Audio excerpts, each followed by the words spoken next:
Então, pessoal, voltando aqui, né? Questão 2. Vai dar 12, vamos para 2, é só assim.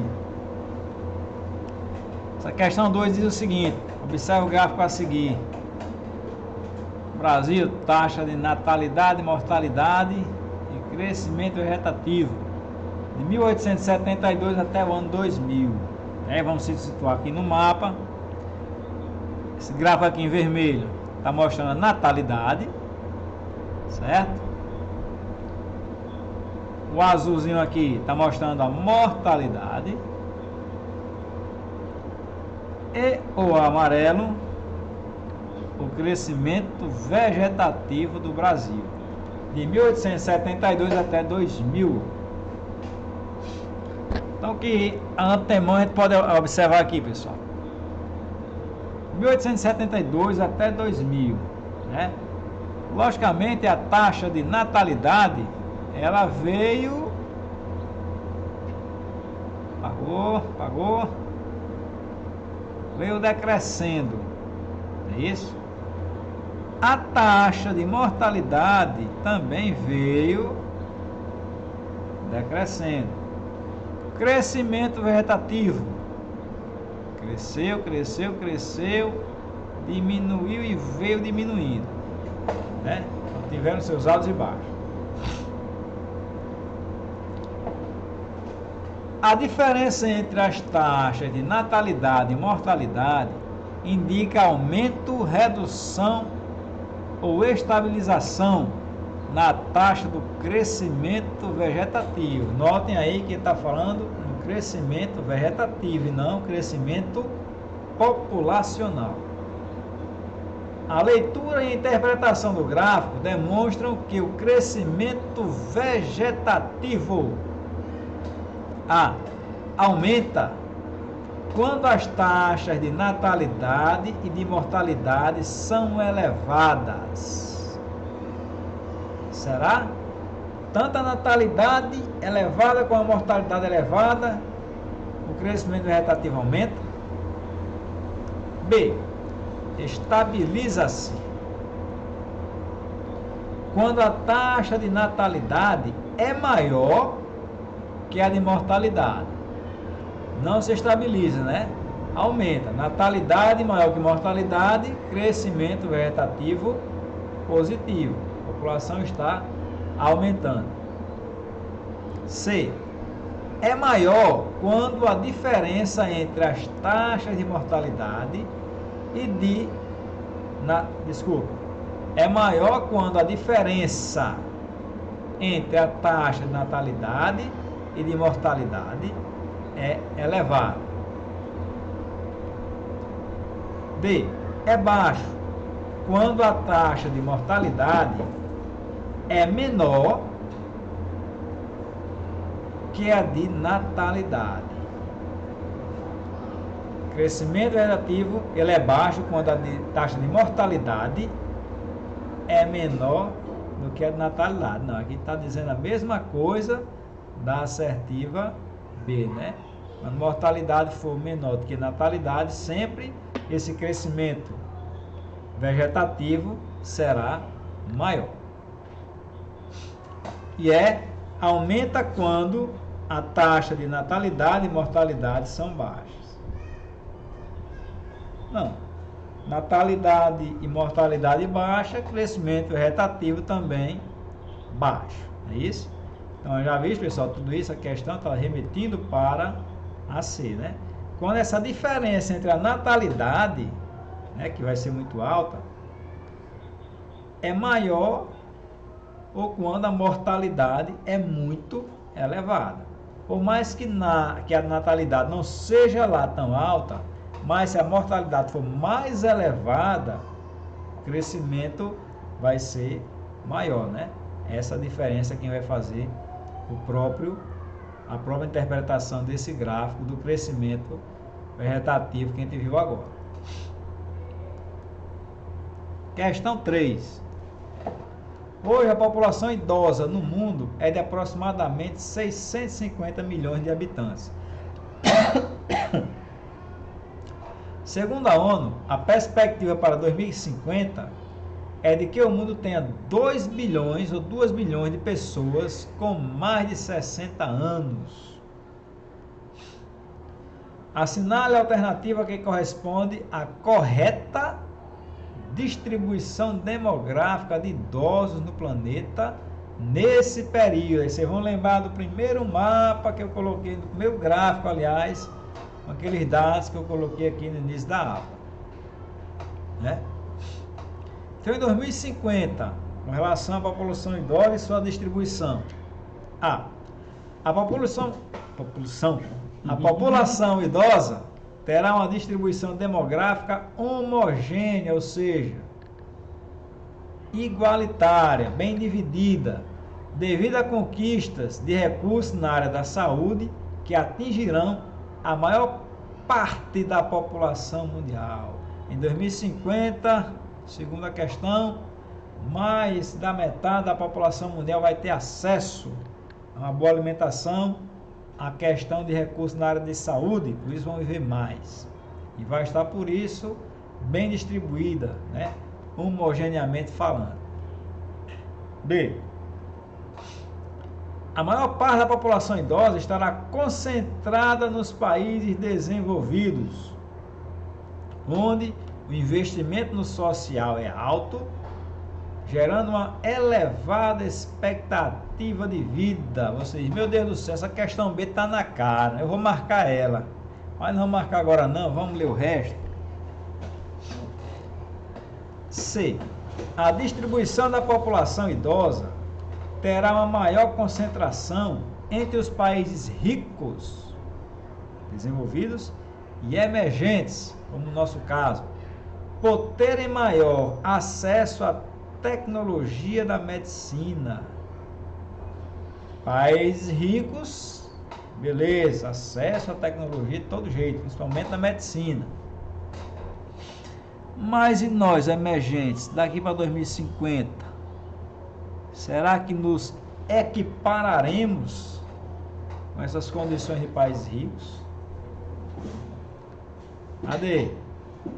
A maior concentração de idosos estará em países subdesenvolvidos. Vixe Maria. Proveniente do elevado crescimento vegetativo de hoje. Essa D está dizendo tudo que a B está falando. Já é. O maior número de idosos se concentrará no continente europeu, devido ao crescimento e à expansão da União Europeia, que proporcionará igualdade de tecnologia e tratamentos médicos à sua população. Esse nome igualdade é muito forte. Vocês sabem que a gente vai chegar na época de estudar blocos econômicos, mas que vocês já estudaram, que eu sei, na escola. A União Europeia, ela, por ser um bloco econômico, ela não é totalmente homogênea, né? Tem países da União Europeia que são, com relação a eles de lá, pobres, né? Uma Grécia, um Portugal da vida, com relação à Alemanha, uma Inglaterra que saiu praticamente, né? Uma Holanda, uma Bélgica, são pobres. Então essa palavra aqui, igualdade, é o que pode deixar a gente confuso. Mas já visto tudo isso, pessoal, essa assertiva D aqui, para em país subdesenvolvido devido ao provavelmente elevado crescimento vegetativo de hoje, né? É uma disjunção, uma disfunção. A quantidade vai estar nos países subdesenvolvidos, devido a serem maiores. A gente viu que naquele gráfico, a maior parte dos idosos vai estar concentrado em apenas 9 países do mundo. A maior parte da população, consequentemente, a maior parte também dos idosos. Por proporção, essa concentração vai estar nos países desenvolvidos, por proporção, mas no geral, na quantidade, vai estar nos países subdesenvolvidos. Mas por que, professor? Porque aquilo que a gente falou, países como o Brasil, como o México, como a Argentina, estão passando pelo seu processo de transição demográfica. E é justamente em 2050, a gente falou, que esse processo de transição demográfica estará concluído. Então, a maior parte de todos os países do mundo, com exceção daqueles africanos que a gente viu no início, terão a sua maior parte da pirâmide etária, da sua população, composta por pessoas com mais de 60 anos.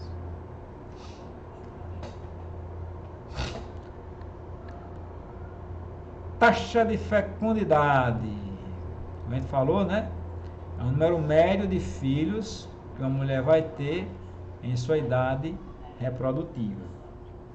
Para vocês saberem se uma população está realmente crescendo no país, basta olhar a taxa de fecundidade daquela mulher, daquele país.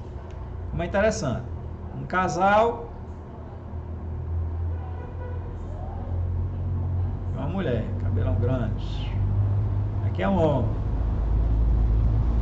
casal 2, é isso? Se eles tiverem só um filho, não vai ter reposição dessa população nesse país. Por quê? Porque são 2. Então, nesse país, vamos dizer que só tinha 2 pessoas, num país só tinha 2 pessoas, quando eles 2 morrerem, vai ficar só um. Então, esse país vai estar diminuindo sua população. Então, para se observar a taxa de fecundidade, para saber se aquele país está realmente crescendo populacionalmente, a taxa de fecundidade tem que estar sempre acima de 2,1% da população. Um país que cresce a 1,9%, certo? Pode ter uma taxa de fecundidade de 1,3%, só um exemplo. Ele pode crescer em determinado tempo, crescimento vegetativo em torno de 1,9%, está crescendo, mas vai chegar um tempo, 30, 40, 50 anos, que se permanecer essa taxa de fecundidade abaixo de 2,1%, essa população vai decair. É o que está acontecendo hoje no Brasil. O Brasil hoje tem uma taxa de fecundidade, salvo engano, de 1,64 filhos por mulher. A mulher brasileira hoje, em média, quando ela casa ou se ela não casa, enfim, ela tem menos de 2 filhos. Então, isso daqui a 30 anos, segundo os estudos, 2050, né, que é uma base para tudo, a nossa população brasileira vai começar a declinar. Por exemplo, ela possa chegar até 250, um exemplo, 250 milhões de habitantes, eu acho que não chega não, mas vamos botar, se em 2050 a população brasileira chegar a 250 milhões de habitantes, a partir de 2050, essa taxa de fecundidade aqui, permanecer isso, que eu acredito que vai diminuir, nossa população vai começar a diminuir, 240, 230, até quem sabe um dia chegar em 2100 a 209 milhões de habitantes, como nós temos hoje. Mas não é porque a população está morrendo demais, é porque não está nascendo mais gente para repor essa população. Então, todo país, pessoal, que tem a taxa de fecundidade de 2,0 abaixo, esse país não está crescendo populacionalmente. Um país crescer populacionalmente tem que estar sempre na taxa de 2,1 filhos por mulher acima. Beleza? Os países aí da Escandinávia, Noruega, Suécia, Finlândia, a taxa de fecundidade é quase zero. É 0,8, 0,9 filhos por mulher. Ou seja, a população daqueles países está envelhecendo, logicamente vão morrer e não vai ter reposição de mão de obra. A Alemanha hoje passa por esse processo, passa por essa dificuldade. Japão, Itália, né, são países que não estão mais repondo filhos, né, na pátria. Então, se vocês tiverem interesse em um dia morar na Alemanha, na Itália, na Grécia, no Japão, aprenda o japonês, estude muito e vão para lá, porque vai precisar de muita mão de obra, já está precisando, mas daqui para frente a tendência é precisar cada vez mais, certo? Desculpa o pigarro. Então pronto, o país só cresce se tiver taxa de fecundidade de 2,1 filhos por mulher acima. Abaixo disso taxa de fecundidade abaixo de 2,1, o país não tem crescimento populacional, certo? Isso, logicamente, desconsiderando emigrações e imigrações. Coloca aquele um izinho aqui, esse pequeno erro meu. Tirando as emigrações e imigrações, que com relação ao país, hoje em dia não tem guerra, a gente não recebe muito refugiado, não faz muita diferença. Para esse tempo frio, eu pego logo a sinusita aqui. Aí o nariz entope, só tossindo. Taxa de fecundidade, como a gente falou, né, desse nível 1,90. A população brasileira vai começar a diminuir e daqui a 30 anos a gente vai começar realmente a ver esse declínio. Só para vocês terem uma ideia, no Sudeste, fecundidade lá da mulherada, 1,62, no Sul 1,78, no Norte, a população da região Norte ainda está sempre ainda dentro da taxa de fecundidade normal. No nosso Nordeste e no Centro-Oeste também está abaixo. Então, a nível de Brasil, Sudeste, Sul e Centro-Oeste, as mulheres não estão tendo, vamos dizer assim, não estão repondo pessoas para compor a mão de obra dessas regiões brasileiras. Aí como é interessante. 1940, época dos nossos pais e alguns avós, a taxa de fecundidade média 6,16 filhos por mulher. A gente sabia que tinha família que tinha 18, 20, 17 filhos, né? A mulher tinha. Mas isso era a média nacional. Aí no decorrer do tempo foi caindo. 1990 as famílias tinham de 2 a 3 filhos. E hoje em dia geralmente tem um, no máximo 2. Lógico que tem aquelas famílias que tem 3 ou mais, mas a média nacional está hoje abaixo de 2 filhos por mulher. Aqui é aquele mesmo gráfico, só que aqui está mais bonitinho. Vocês veem, 1940 a 2010. E a questão 4. O gráfico apresenta as taxas de fecundidade no Brasil e nas grandes regiões, de 40 até 99. Tá tudo preto aqui, mas dá pra gente desenrolar, certo? Gráficozinho. Esse preto aqui da linha mais grossa é a média nacional, esse que passa aqui. Aqui, né? Região Norte. Esse espaçadinho. Espaçadinho aqui. Região Nordeste. Esse outro já retilíneo, mais fininho, que é a média nacional. Região Sudeste. Também vem. Região Sul. E aquela Centro-Oeste. Enfim, todas vão dar mais ou menos no mesmo local. Todas começaram em 1940, né? Próximas umas das outras. E vão terminar no final dos anos 90, praticamente empareadas, convergindo para o mesmo ponto, né?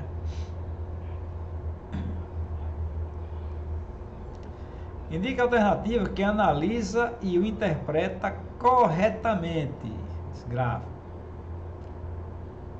Tem corretamente, falta um erro ortográfico aqui, também que Bento não viu. Existem disparidades, né, diferenças importantes entre as regiões na queda das taxas de fecundidade, em especial entre as do Sul e as do Sudeste. Volta lá, Bento, por favor. Pronto. Será que existe disparidade, diferença entre Sul e Sudeste na queda da fecundidade? Todas estão convergindo para um mesmo ponto, não é isso? B. As taxas menores entre 40 e 50 indicavam a efetividade de políticas de controle de natalidade que foram abandonadas na década seguinte. Volta aí, Pedro. 40 e 50. Essas taxas aqui elas foram diminuídas devido a uma política de controle de natalidade. Pessoal, não esqueça, no Brasil nunca houve de fato política de controle de natalidade, como tinha na China, como já teve na Colômbia, né? Que era coisa mesmo do governo. O que aconteceu no Brasil na época da ditadura era incentivo, eram propagandas para as mulheres controlarem a natalidade, mas não era uma obrigação não, né? Na China, 2015, salvo engano, foi 2016, liberaram o segundo filho lá. Mas até então, até ano 2015, desde 77, a família que por exemplo, nascesse gêmeos, beleza, nasceu gêmeo é uma exceção. Mas teve um, aí a mulher engravidou sem querer, tinha que sacrificar, não tinha conversa não, a boca lá era quente. Na Colômbia, década também de 60, ditadura colombiana, o governo pegava a mulherada à força e tacava lá a vacina, para deixar ela estéril, né? Coisa mesmo desumana. Mas no Brasil não chegou a esse ponto. O governo tentou, através de propagandas, né? Distribuição de remédios, pílulas, anticoncepcionais no geral, fazer com que as famílias tivessem menos filhos, mas não era algo obrigatório, não era uma política de governo como a que aconteceu, a mais clássica aí na China. C. A queda nas taxas de fecundidade mostra significativa a partir de 1970, devido ao controle de natalidade decretado pelos governos militares a partir de 64. Olha, aqui foi o que eu acabei de falar, né? Não houve esse controle decretado pelo governo. Tinha campanhas, mas não teve esse controle, não teve essa política de Estado para controlar a natalidade no Brasil. D. As taxas de fecundidade caem muito com o uso da pílula anticoncepcional. Certo. Imposto pelo governo brasileiro no dia a dia das brasileiras, nas zonas rurais e urbanas de todas as regiões. E aí, a queda nas taxas de fecundidade é generalizada em todas as regiões. No ano de 99, os diferenciais são mínimos, o que mostra a transição demográfica em curso no país. Volta lá, Pedro. Está falando que tudo, né, pessoal? A diferença é mínima. Todos estão convergindo para o mesmo ponto, para baixo, né? Apesar de algumas serem um pouco mais elevadas do que outras, como no Nordeste, no Norte, que estão acima do Sudeste, do Sul e do Centro-Oeste, eles estão convergindo para o mesmo ponto, estão complementando a transição demográfica. É isso? Então, já visto isso, pessoal, questão correta, assertiva é. Então, a gente vai ficando hoje por aqui.